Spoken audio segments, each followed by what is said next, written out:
Fala galera, tudo bem? Estamos começando o nosso episódio número 6, o Carpinteiro Divino. Fico muito feliz que você está aí assistindo, acompanhando. Eu sempre dou essa instrução no começo para que você acompanhe os episódios anteriores. Já é o sexto, então a gente já falou sobre a Bíblia, sobre a divindade, sobre Deus, esse nome genérico. Então dá uma acompanhada, volta lá, vê, para que você entenda todo o contexto para chegar nesse episódio número 6. Queria agradecer ao Leuci, obrigado pela oportunidade de estar compartilhando todo esse conhecimento, toda essa bagagem que você tem nesse segmento espiritual. Obrigado por estar tirando as dúvidas e compartilhando o seu conhecimento aí, não só comigo, com toda a galera que nos assiste aí, Leuci. O louvado seja Deus, né, sempre, que a Ele, né, seja sempre toda a honra, toda a glória. Agradeço a oportunidade, né, que a gente está tendo de fazer esse material, né, de forma tão objetiva e tão assertiva. Obrigado às pessoas que estão compartilhando. Quantas pessoas eu vejo compartilhando, assistindo. Então, assim, fico muito feliz. Agradeço a todos, que possamos fazer mais um estudo e que seja proveitoso.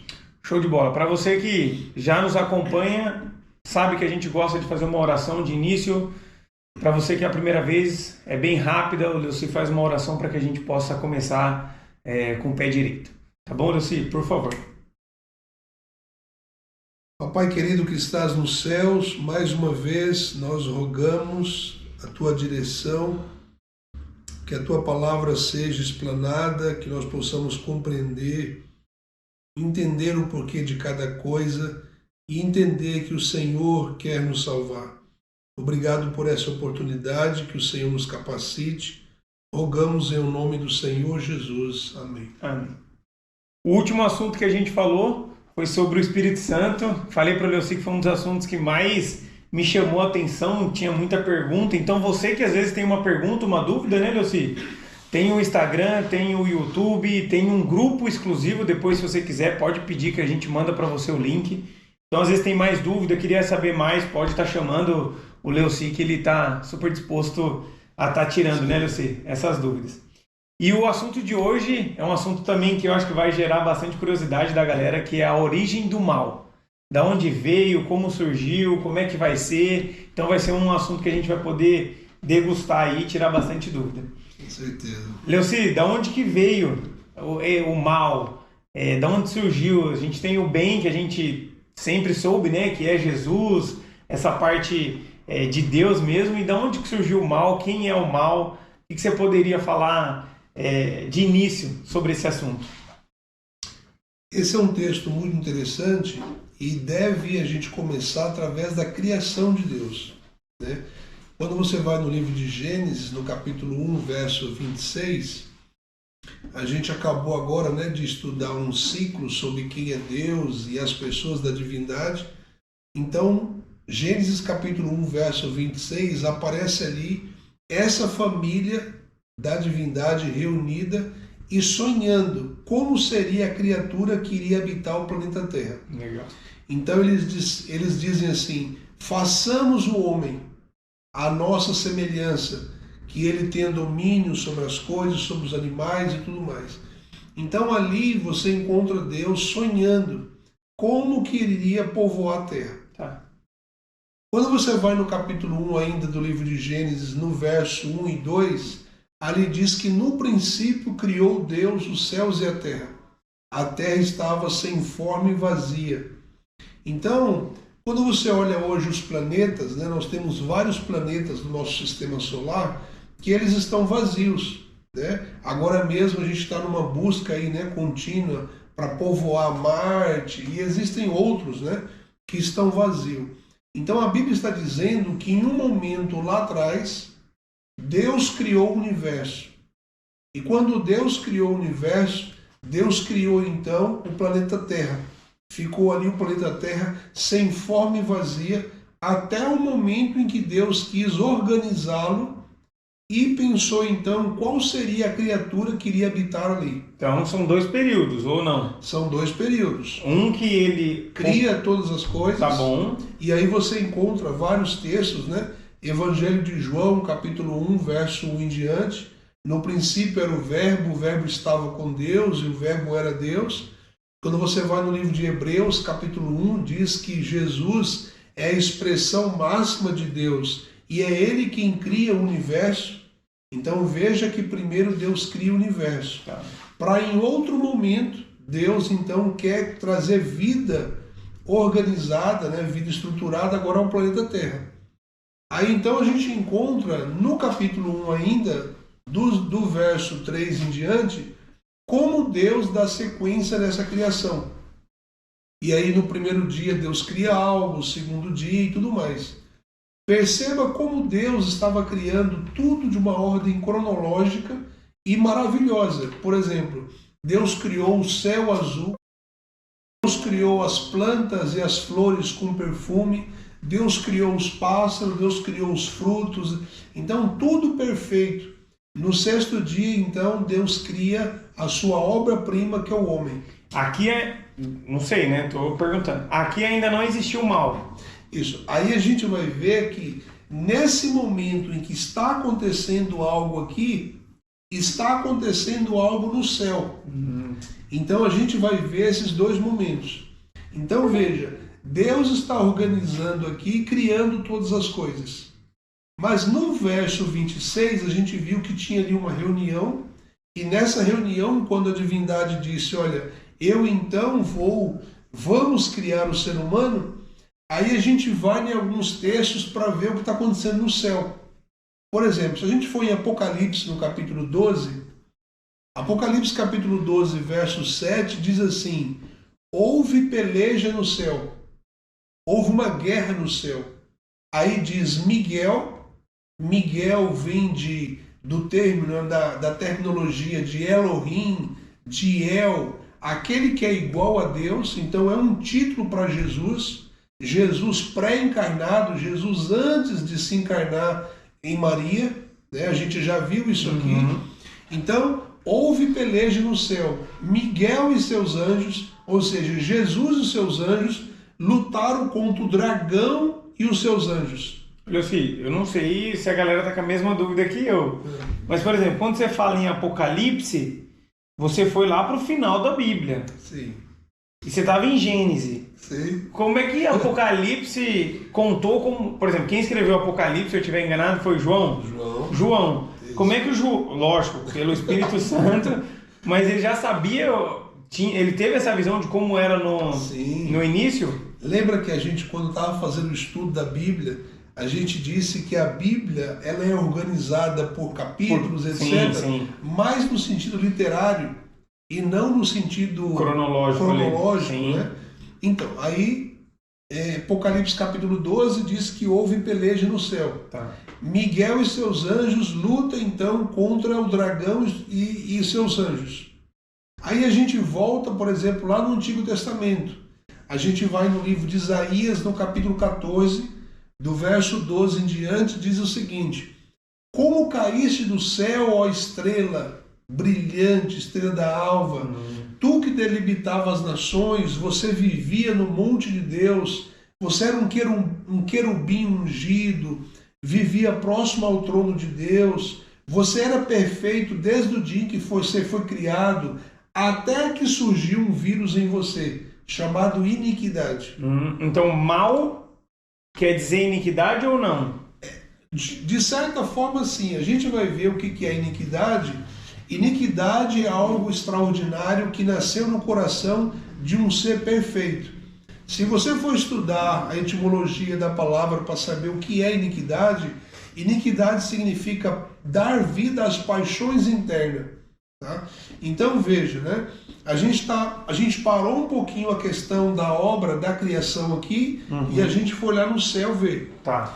Então, aí o próprio texto de Isaías 14, ele falou o seguinte: olha, aconteceu algo no seu coração, você se inflamou, se orgulhou, e você colocou na sua mente que mesmo sendo criatura, você iria ocupar o trono de Deus.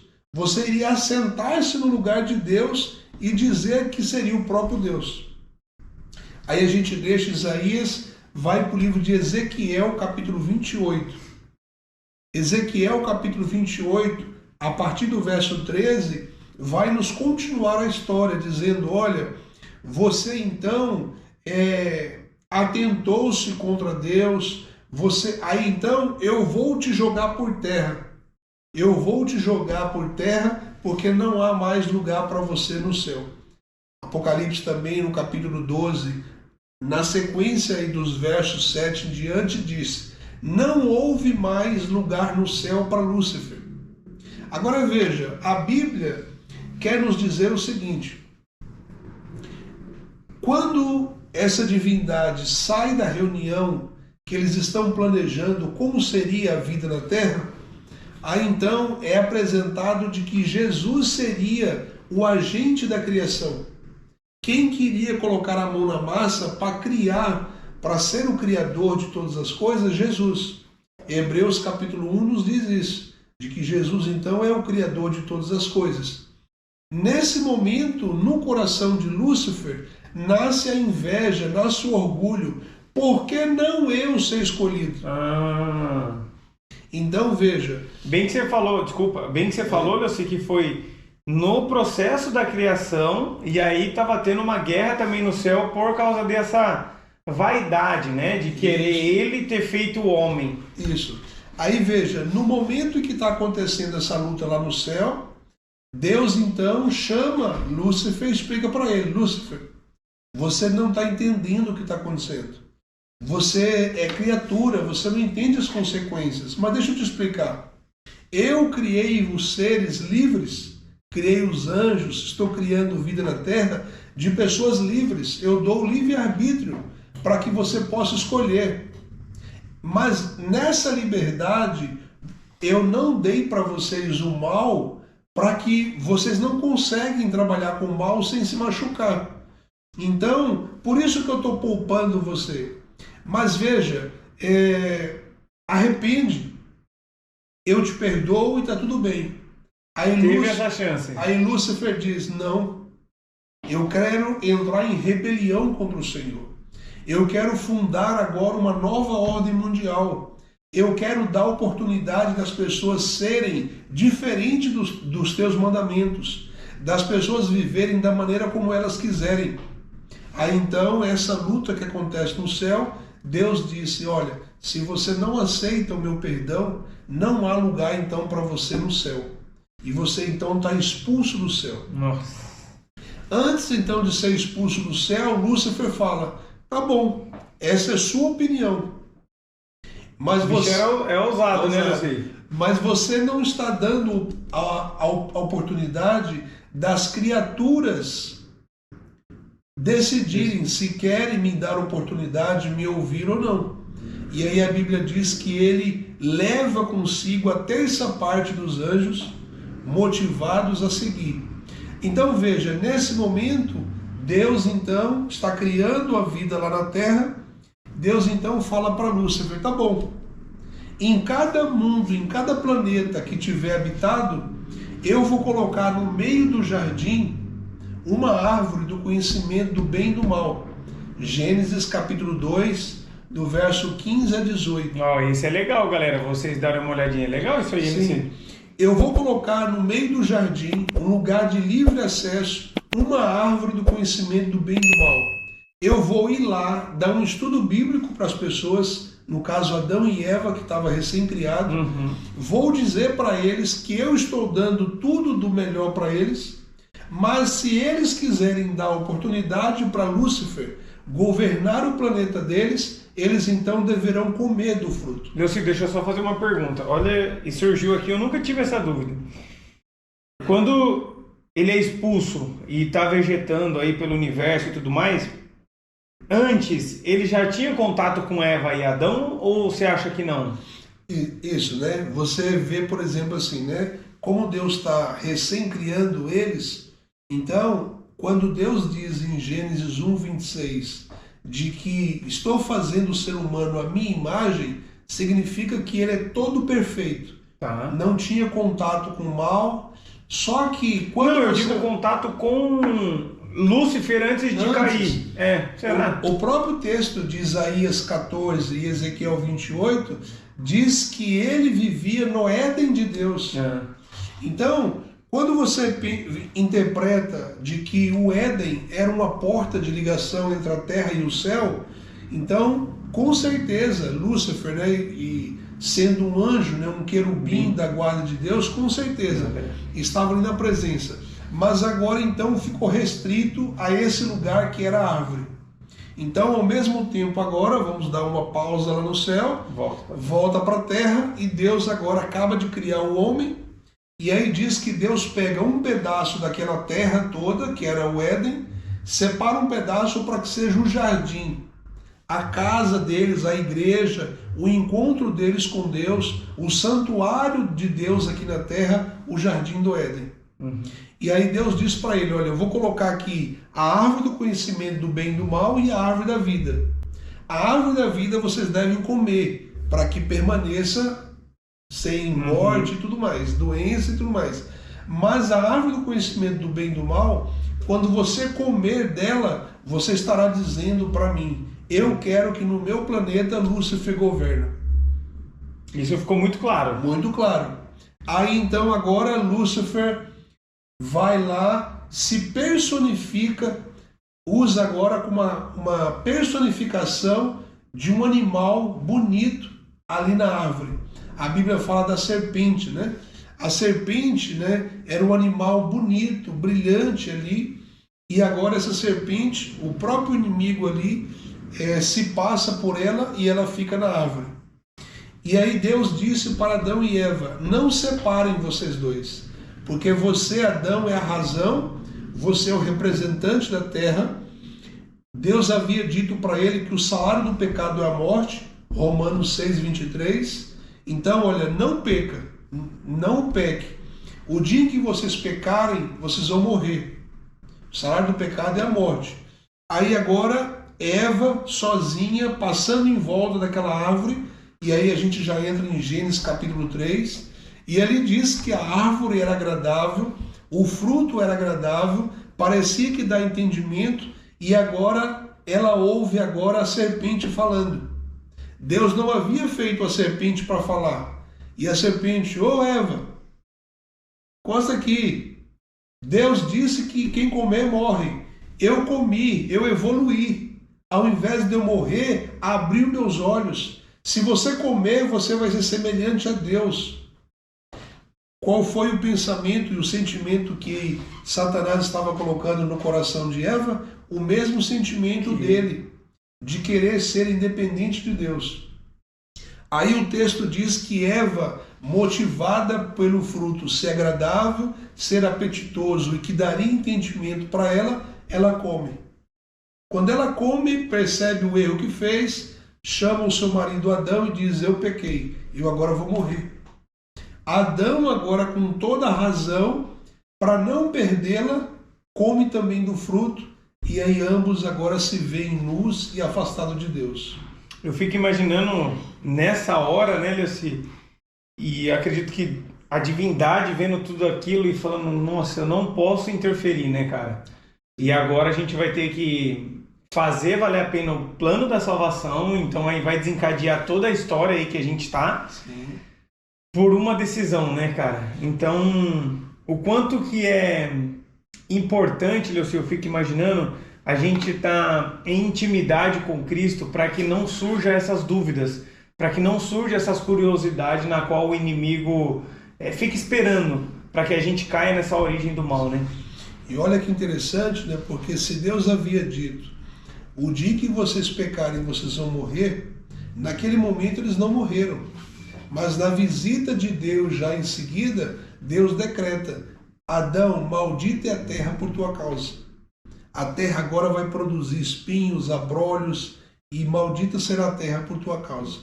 Então a partir daí a gente sofre agora todo tipo de desgraça. Perceba que Adão e Eva eram criados perfeitos, só tinha uma natureza santa. O primeiro filho de Adão, agora Caim, já nasce com a natureza ao contrário. Ao invés de nascer com a natureza santa, nasce com a natureza corrompida. Agora já nasce, né? Já está dentro, não só de Caim, olha assim, estaria dentro de nós também esse pedaço do mal ou não? Quando você vai, por exemplo, em Salmos 51, verso 5, Davi diz: em pecado me concebeu minha mãe. Então, desde o ventre da mãe eu já tenho iniquidade. Essa paixão vai se desencadear depois, né? Eu vou ser um praticante do pecado depois, mas na nossa carne já é injetada, então, essa iniquidade. Então, lembra da palavra iniquidade que nasceu no coração lá de Lúcifer?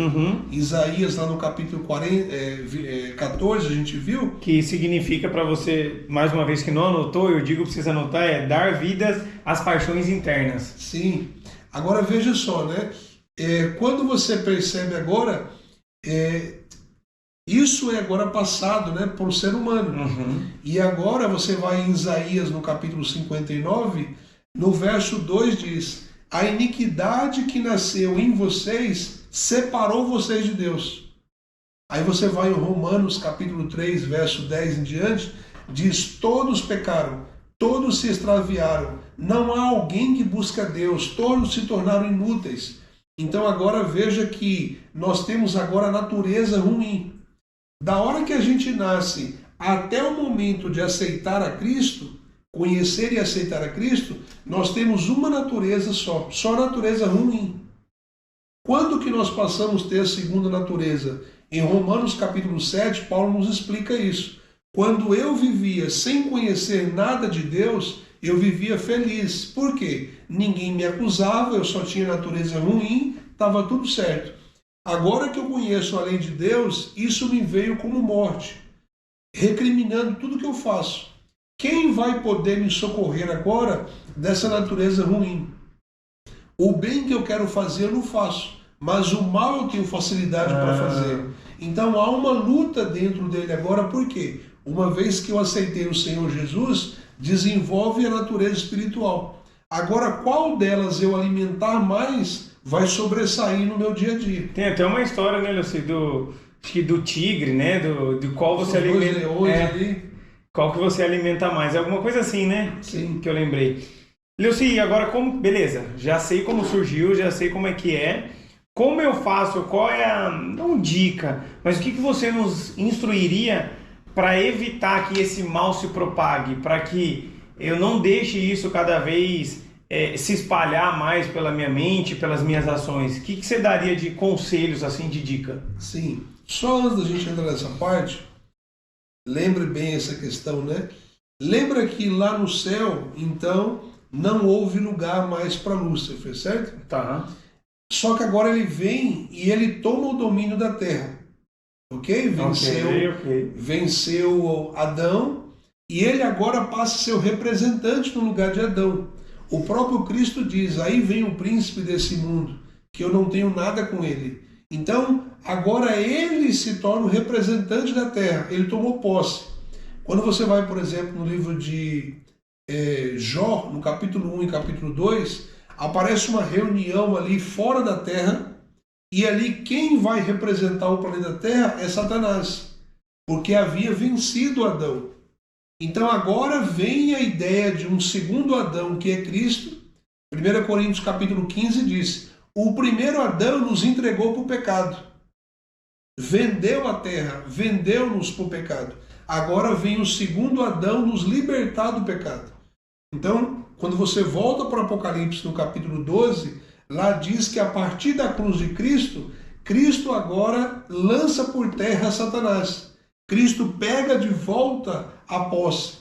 Então, a partir desse momento agora, é Jesus que volta a ser o representante da terra. Por isso que agora você vai em Romanos 6,14, Jesus diz: o pecado não mais domina no coração de vocês.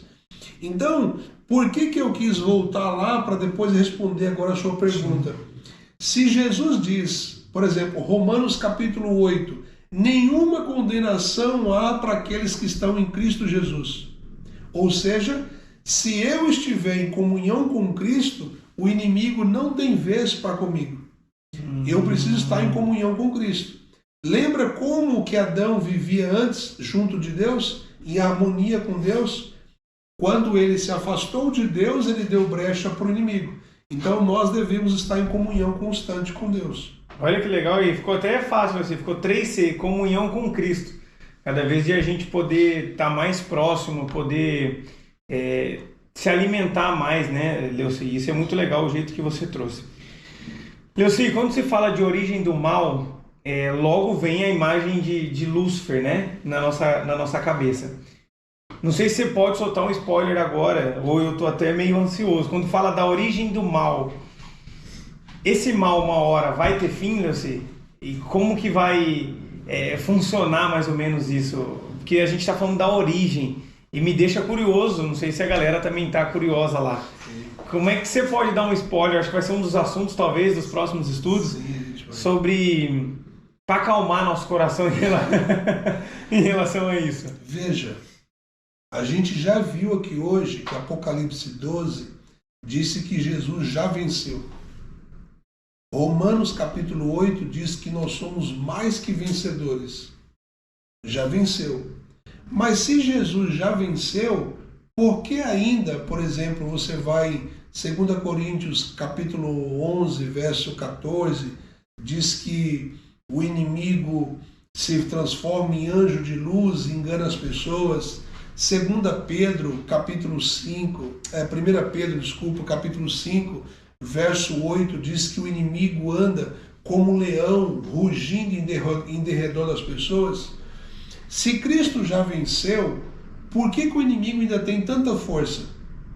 Porque nós ainda estamos dando terreno para ele nos nossos corações. Quando nós não dermos mais espaço para ele governar os corações, então vai ser o momento final. Até quando isso tudo vai demorar? Jesus já poderia ter destruído Satanás lá no início. Mas se Jesus tivesse destruído Satanás no início, ficaria a dúvida. Todos aqueles que questionam a Deus, ele dá um cala-boca e tudo mais. Deus então disse, não há lugar mais para você aqui no céu. Mas ele disse, as tuas criaturas não me disse isso. E nós, como criatura, demos espaço para Lúcifer governar o nosso planeta. Deus, então, com toda a educação como ele faz, está dando tempo para Satanás nos mostrar quão ruim ele é. Vai chegar um momento em que Deus vai dizer, basta, encheu o meu cálice, basta.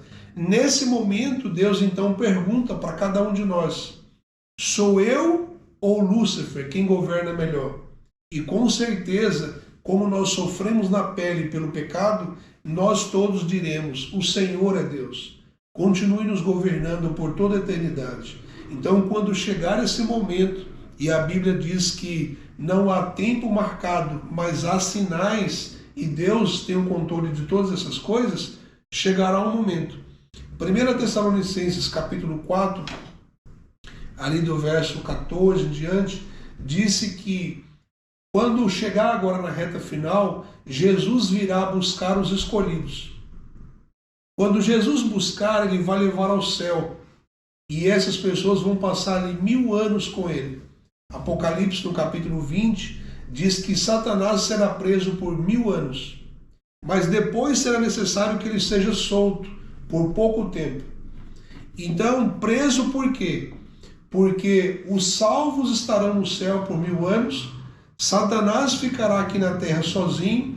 Quem havia morrido, o próprio Apocalipse capítulo 20 diz que esses não ressuscitam, continuam mortos. Os que morreram em Cristo ressuscitam, estão com ele durante 1000 anos no céu. Mas aí, depois dos 1000 anos, desce a Nova Jerusalém. Esse é um assunto que a gente vai ver com maior abrangência depois, da questão do milênio, estudar melhor, tudo mais. E aí a Bíblia diz que em um momento desce a Nova Jerusalém com os santos dentro. Quando ela descer, ancorar na terra, Apocalipse 20 vai dizer tudo isso, aí o inimigo vai dar permissão para ele, para que ele então pegue essas pessoas, as pessoas vão ressuscitar, da maneira como morreram, todo maltrapilho ali, tudo não como o justo ressuscitou, e eles então diz que iria tomar à força o acampamento dos santos. Apocalipse 20 fala. Nesse momento então Deus solta fogo do céu, queima tudo isso, todos eles, todo esse povo, e esse fogo já restaura a terra. Quando os salvos saírem de dentro da Nova Jerusalém, já sai da terra restaurada. Que bênção, hein, Leocínio? Então, em breve, Deus colocará um fim eternamente para que não mais haverá morte, não mais haverá dor, não mais haverá nenhuma ação do inimigo para sempre. Para quem nos acompanha, normalmente a gente pede uma mensagem final para o Leoci, mas acho que ficou muito boa, viu, Leoci? Esse spoiler que você deu de alguma mensagem mais para frente. Então, queria agradecer você que ficou aí, você que possa compartilhar com mais pessoas, curtir para que essa mensagem chegue para mais pessoas. Então, o assunto de hoje foi a origem do mal e o Leoci já deu um spoiler de como será esse fim. Leoci, quer deixar uma mensagem final aí para a galera desse episódio número 6 que está chegando ao fim? Que você possa, receber aí o conselho de buscar o Senhor Jesus, de permanecer com Ele. Ele nos dá dica, em vários textos da Bíblia, de nos revestir com a couraça da justiça, com o capacete, ou seja, está alicerçado na palavra de Deus e o inimigo então fugirá de nós.